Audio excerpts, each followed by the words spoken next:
ಪ್ರಕಾಶ್ ತುಮ್ಮಿನಾಡು ಅಂತಂದರೆ ಇವತ್ತು ಯಾರಿಗೆ ಗೊತ್ತಿಲ್ಲ ಹೇಳಿ. ರಿಷಬ್ ಶೆಟ್ಟಿ ಅವರ ಗರಡಿಯಲ್ಲಿ ಬೆಳೆದಂಥ ಒಬ್ಬ ಅದ್ಭುತ ಕಲಾವಿದ. ಇವರು ಸಿನಿಮಾದಲ್ಲಿದ್ದರೆ ಕಾಮಿಡಿಗೆ ಯಾವುದೇ ಕೊರತೆ ಇರೋದಿಲ್ಲ. ಇವರು ಮತ್ತೊಂದು ಸಿನಿಮಾ ಮಾಡಿದ್ದಾರೆ, ಮಾರ್ನವಿ ಅಂತ ಹೇಳಿ. ಈ ಸಿನಿಮಾ ಬಗ್ಗೆ ನಮ್ಮ ಜೊತೆಗೆ ಪ್ರಕಾಶ್ ಸರ್ ಇದ್ರೆ ಹೋಗ್ತೀನಿ. ಸರ್, ಮೊದಲಿಗೆ ನಿಮಗೆ ಕಂಗ್ರ್ಯಾಚುಲೇಷನ್ಸ್. ಯಾಕಂತಂದರೆ ಮತ್ತೊಮ್ಮೆ ಒಂದು ಅದ್ಭುತ ಸಿನಿಮಾವನ್ನು ನಮಗೆಲ್ಲರಿಗೂ ಕೊಟ್ಟಿದ್ದೀರಿ.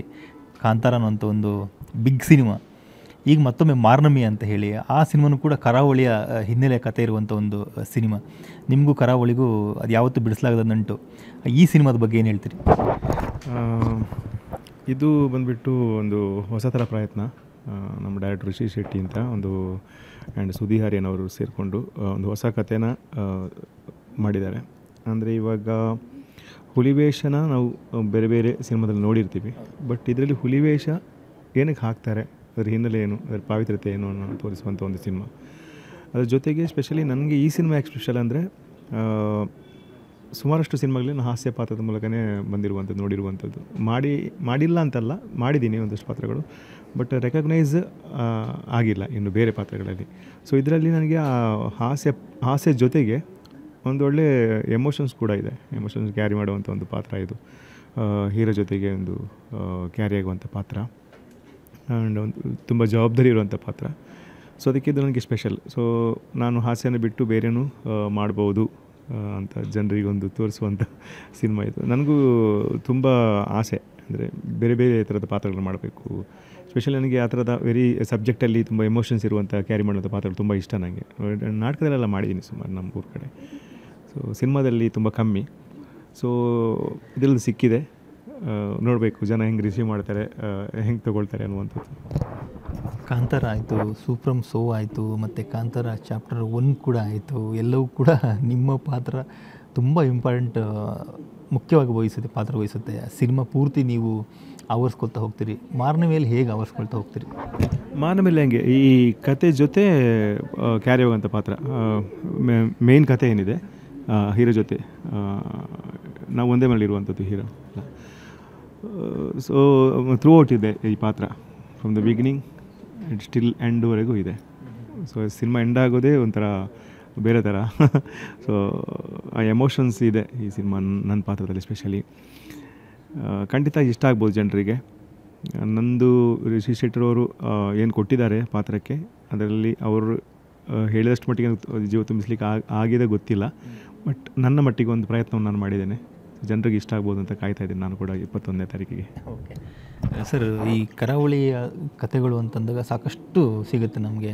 ಅದರಲ್ಲೂ ಎಸ್ಪೆಷಲಿ ನೀವು ಅಭಿನಯಿಸಿರುವಂಥ ಸಿನಿಮಾಗಳಲ್ಲಿ ನಾವು ಈ ದೈವಾರಾಧನೆಯನ್ನು ನೋಡ್ಕೊಂಡ್ಬಂದಿದ್ವಿ. ಅದರ ಜೊತೆಗೆ ಬೆಸ್ಕೊಂಡಿರುವಂಥದ್ದು ಈ ಹುಲಿವೇಷದ ಒಂದು ಕತೆ.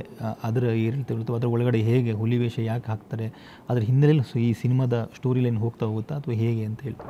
ಖಂಡಿತ ಅವ್ರು ಬರೀ ಅದೇ ಅಂತ ಅಲ್ಲ, ಅದರ ಜೊತೆಗೆ ಬೇರೆ ಸಿನಿಮಾ ಕಂಟೆಂಟ್ ಇದೆ. ಈಗ ಸಿನಿಮಾ ಅಂತ ಬಂದಾಗ ಎಲ್ಲನೂ ಬೇಕು. ಒಂದು ಒಳ್ಳೆ ಗಟ್ಟಿ ಕತೆ ಬೇಕು, ಅದರ ಜೊತೆಗೆ ಹಾಡುಗಳು ಬೇಕು, ಫೈಟ್ ಬೇಕು, ಎಲ್ಲ ಬೇಕು. ಸೊ ಎಲ್ಲನೂ ಇದೆ ಇದರಲ್ಲಿ. ಸೊ ಅದರಲ್ಲೂ ಒಳ್ಳೊಳ್ಳೆ ಟೆಕ್ನಿಷಿಯನ್ಸ್ ಇದ್ದಾರೆ. ಮ್ಯೂಸಿಕ್ ಬಂದು ಚರಣ್ ರಾಜ್ ಅವರು. ಹೊರಗಡೆ ಒಂದು ಹಾಡು ರಿಲೀಸ್ ಆಗಿದೆ, ಅದು ಹಿಟ್ ಆಗ್ತಾ ಇದೆ, MRI ಅಂತ ಗೊತ್ತಾ. ಆ್ಯಂಡ್ ಸಿನಿಮಾಟೋಗ್ರಫಿ ಬಂದು ನಮ್ಮ ಶಿವಸೇನ ಅವರು, ದೊಡ್ಡ ದೊಡ್ಡ ಸಿನಿಮಾದಲ್ಲಿ ಕೆಲಸ ಮಾಡಿದವರು. ಮತ್ತು ಫೈಟ್ ಮಾಸ್ಟರ್ ಬಂದು ಅರ್ಜುನ್ ಮಾಸ್ಟರು. ಆ್ಯಂಡ್ ಎಲ್ಲ ನಮ್ಮ ಕಾಸ್ಟ್ಯೂಮ್ ಡಿಸೈನ್ ಬಂದು ವರ್ಷ ಅವರು.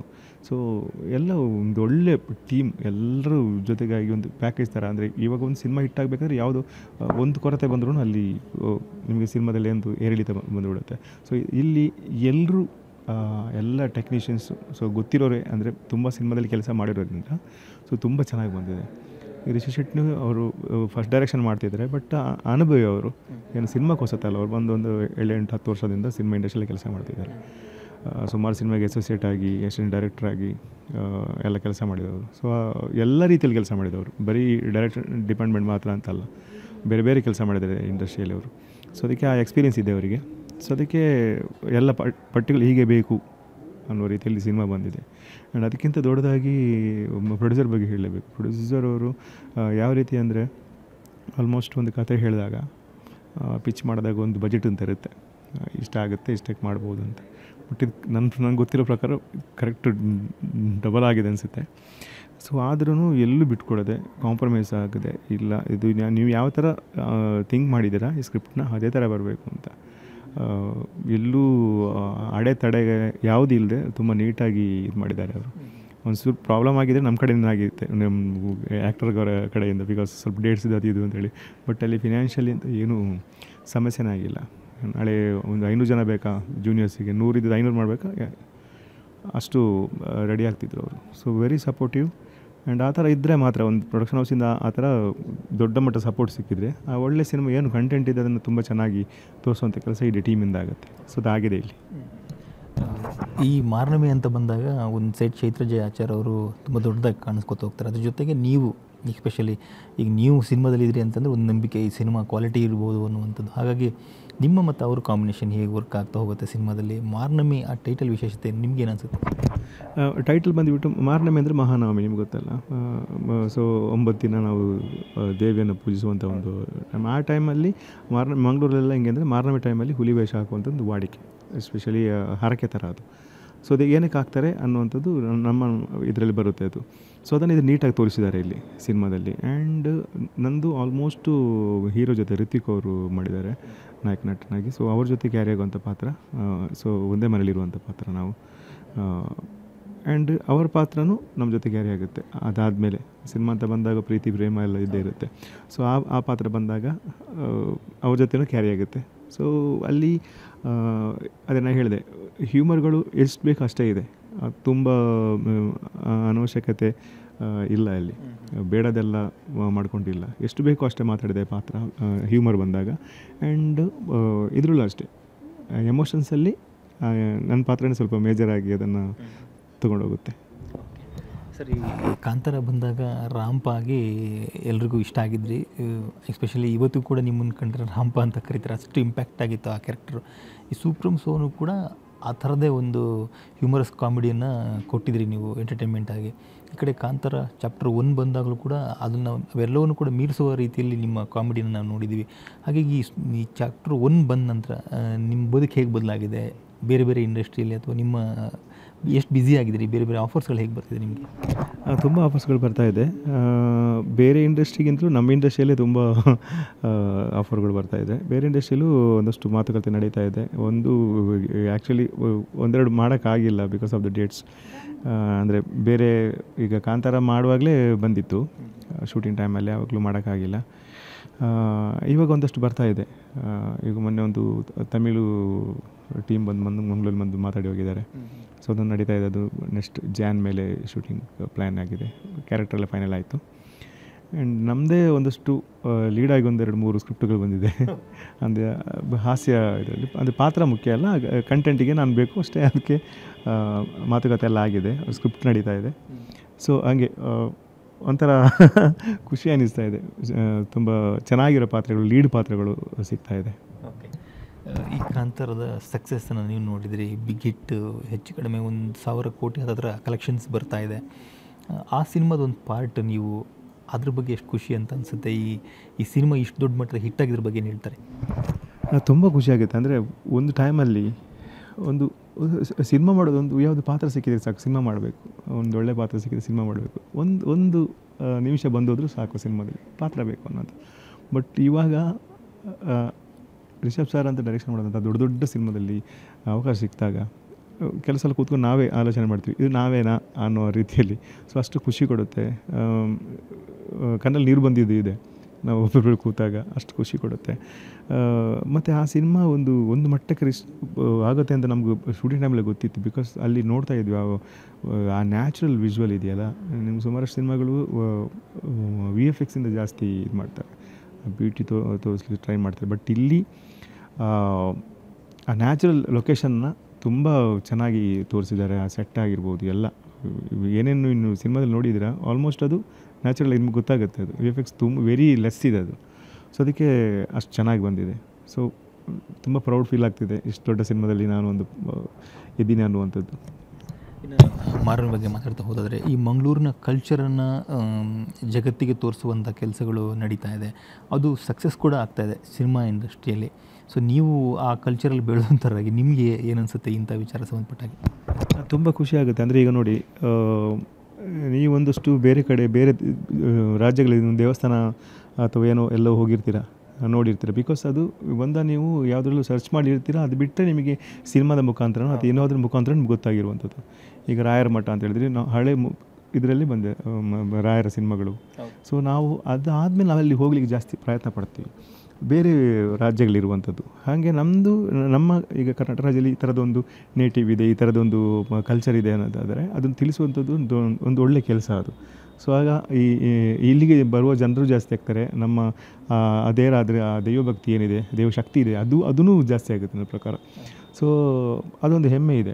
ಇಡೀ ದೇಶ ಅಲ್ಲ, ವಿದೇಶದಲ್ಲೂ ಅದ್ರ ಬಗ್ಗೆ ಒಂದಷ್ಟು ಮಾತುಕತೆ ಆಗುತ್ತೆ, ಅಲ್ಲಿಂದ ಬರ್ತಾರೆ, ನೋಡಲಿಕ್ಕೆ ಬರ್ತಾರೆ ಅನ್ನುವಂಥದ್ದು ಆ ಖುಷಿ ಆಗುತ್ತೆ.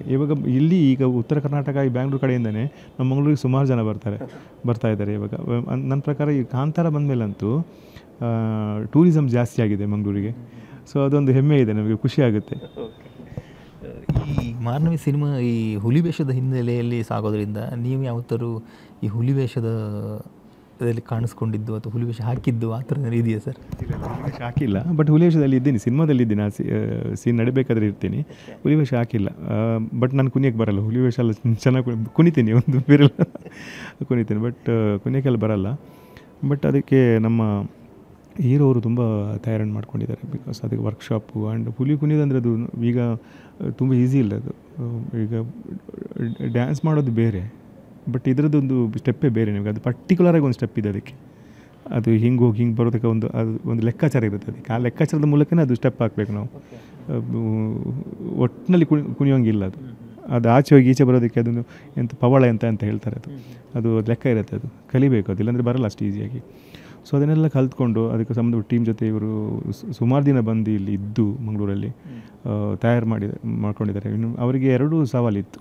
ಒಂದು ಲ್ಯಾಂಗ್ವೇಜ್ ಇದು, ಮಂಗಳೂರು ಭಾಷೆ ಮಾತಾಡಬೇಕು, ಆ್ಯಂಡ್ ಈ ಬಾಡಿ ಲ್ಯಾಂಗ್ವೇಜು ಮತ್ತು ಹುಲಿ ವೇಷ ಕುಣಿಬೇಕು. ಸೊ ಇದನ್ನೆಲ್ಲ ಬಂದಲ್ಲಿ ರೆಡಿ ಮಾಡಿಕೊಂಡು ತುಂಬ ತಯಾರಿ ಮಾಡ್ಕೊಂಡಿದ್ದಾರೆ. ಆ್ಯಂಡ್ ನಿಮಗೆ ಒಂದು ಸಲ ಈ ಹುಲಿ ವೇಷ ಹೆಂಗೆ ಅಂದರೆ ಅದಕ್ಕೆ ತುಂಬ ಇದಿದೆ, ಒಂದಷ್ಟು ಆಚಾರ ವಿಚಾರಗಳಿದೆ.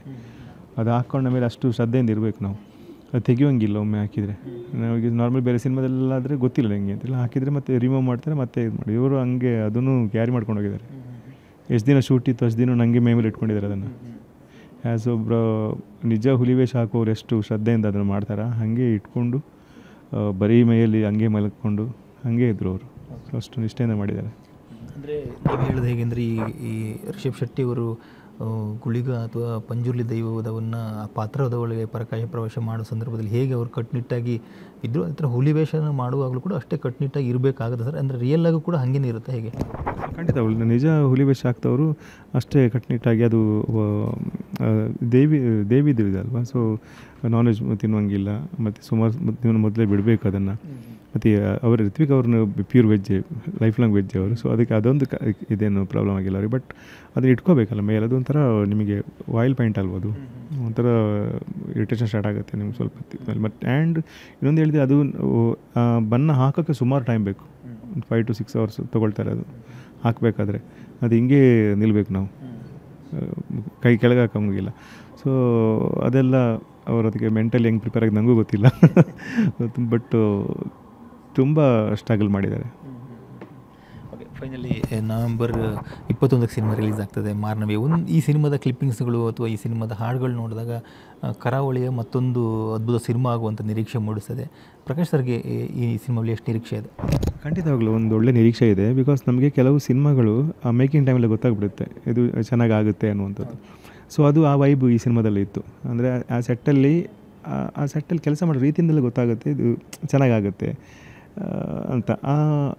ಅದು ಸಿಕ್ಕಿದ್ರಿಂದ ನನಗಿದು ಅದೇ ನಾನು ಎಲ್ಲರ ಹತ್ರ ಹೇಳ್ತಾ ಬರ್ತಾಯಿದ್ದೀನಿ. ಈಗ ಈ ವರ್ಷ 2 ಸಿನಿಮಾ ಹಿಟ್ ಆಯಿತು. ಒಂದು ಸೂಫ್ರಮ್ ಸೋ ಬಂತು, ಕಾಂತಾರ ಚಾಪ್ಟರ್ 1 2 ಹಿಟ್ ಆಯಿತು. ಇದು 3ನೇ ಸಿನಿಮಾ ಇದೇ ವರ್ಷ ರಿಲೀಸ್ ಆಗ್ತಿದೆ. ಸೊ ಹ್ಯಾಟ್ರಿಕ್ ಆಗಿಬಿಡ್ತೀನಿ ನಾನು. ಸೊ ಆ ಒಂದು ನಿರೀಕ್ಷೆ ಖಂಡಿತವಾಗಲಿದೆ. ಬಟ್ ಅದೇ ಜನ ಬಂದು ಫಸ್ಟ್ ಒಂದು ನೋಡಬೇಕಷ್ಟೇ.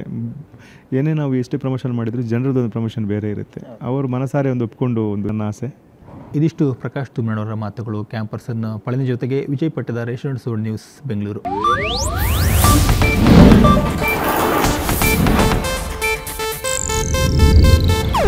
ಇದು ಏಷ್ಯಾನೆಟ್ ನ್ಯೂಸ್ ನೆಟ್ವರ್ಕ್ ಪ್ರಸ್ತುತಿ.